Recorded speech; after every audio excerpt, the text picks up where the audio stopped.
AIG was not for everybody. If you came from a very passive company, you'd feel out of place in AIG. There was a spirit and a culture that was a winning culture.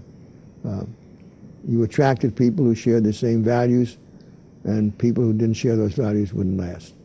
Talk a little bit more about the corporate culture and how it really reflects your leadership vision for the company. How did AIG reflect you? There was an entrepreneurial culture. It attracted people, and you have to start with the leadership.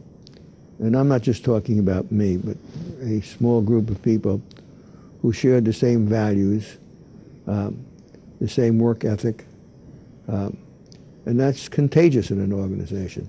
You don't ask anybody to do what you won't do. You start with that.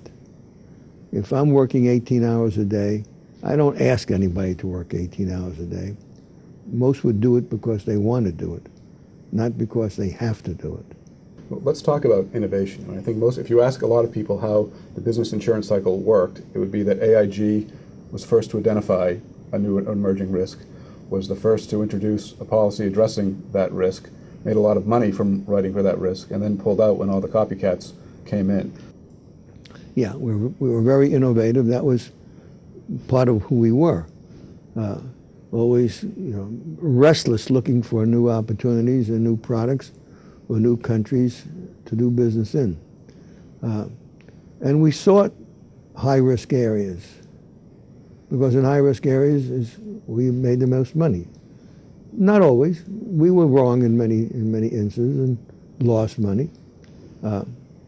We would change and find out what was wrong and go back again at it. We had the courage and we had the financial ability to do that. We were not afraid to do something because there might be a loss. We went to something because we thought there might be a profit.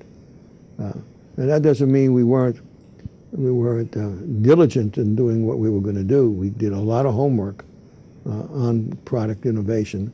We just didn't jump in, but we thought about it, and we're willing to do what had to be done. We had a great slogan: the biggest risk is not taking one.